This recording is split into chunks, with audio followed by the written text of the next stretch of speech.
Hi, everyone. Welcome to Beguiled by Books. Today, I'm sharing with you some of my favorite books for learning in honor of back to school season. Let's get started.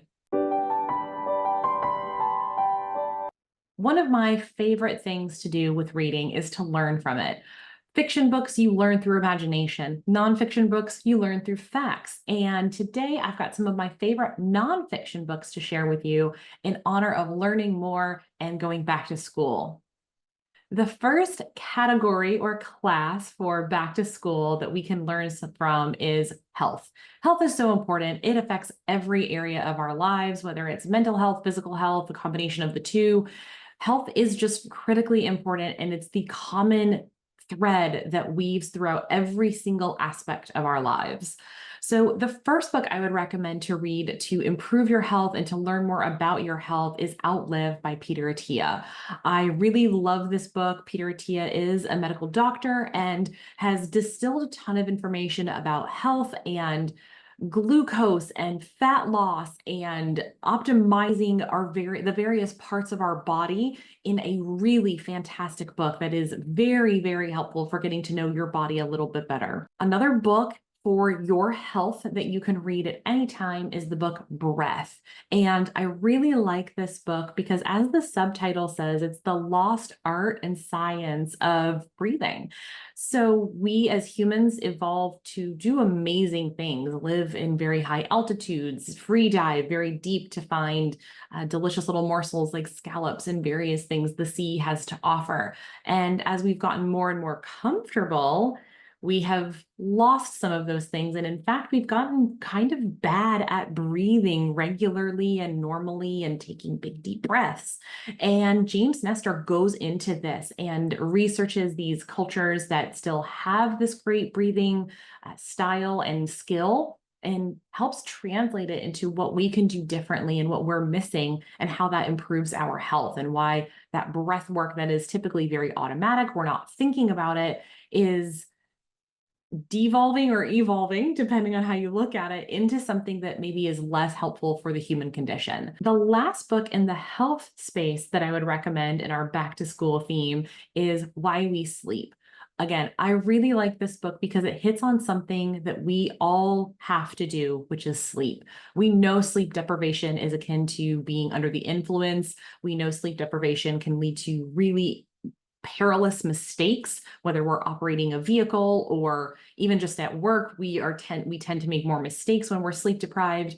So what does that mean, and how can we reclaim our sleep and sleep optimally for our own health? So all of these things work really well together. If you want to read all three of these books, they're all intertwined. If you only want to read one, that's still great, and you will get benefit from any of those three books whenever you read it. Moving from health class into science and nature, I've got a couple books for you to read. And the first book is going to be Entangled Life.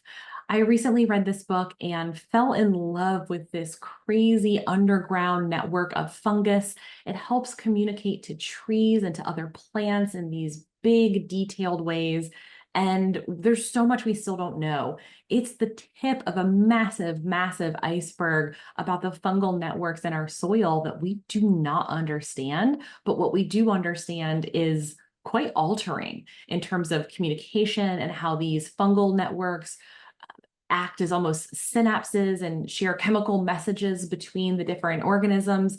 It's a fascinating book that I think everyone should read. And it's also quite short, so it's very achievable, and it's not too detailed and nerdy, but just nerdy enough to be a science book. The next science book that I would recommend, especially a nature book, is Birding to Change the World. And what I really love about Birding to Change the World is it's a great intersection between a nature book and about birds, but also the areas in which the birds live and how that can translate into environmental justice and environmental activism.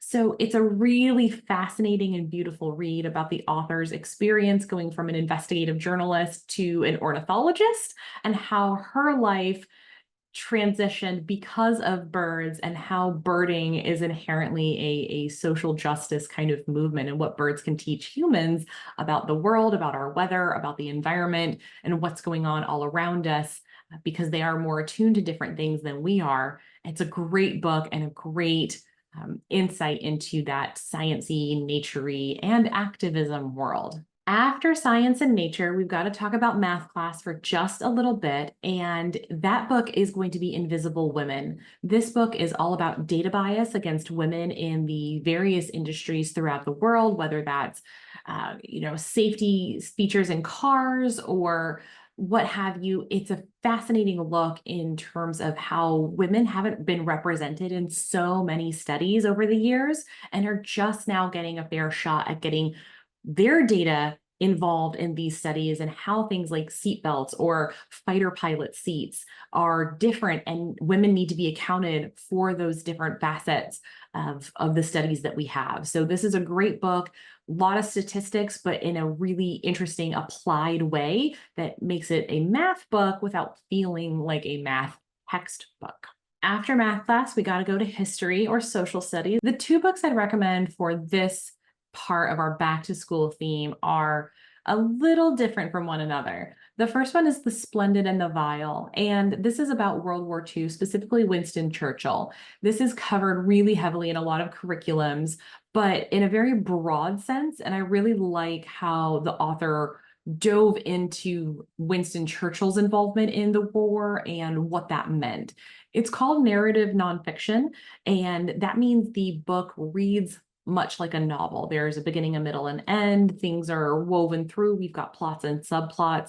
It's a very different take on World War history. So I think it's important that people read that if they're interested in that component of or that aspect of our history in the 20th century. The other book I would recommend for our history class is going to be The Indigenous Peoples' History of the United States.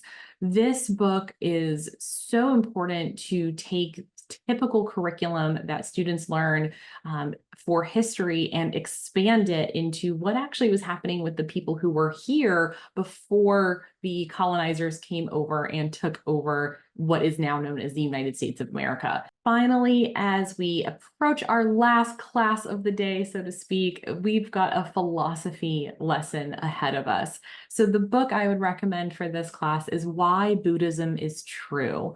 And I really like this book because despite the title, it's really about focusing inward and your own personal philosophy and how Buddhism has permeated so many other religions and belief systems throughout the world, and why that's all relevant for our day-to-day, especially in the modern times, focusing on what we can control, doing what's right for ourselves and for our environment around us and for the people around us. And it's a beautiful, beautiful book about that internal and personal philosophy through the lens of the history of Buddhism and how these concepts appear in multiple religions throughout the world. What books have you learned something from and that you want me to read? And what books do you want the reading community to read that we can all learn from together? I would love to know. Please drop a comment below. And as always, if you like this video, please give me a thumbs up and don't forget to subscribe if you haven't already. Have a wonderful, wonderful day.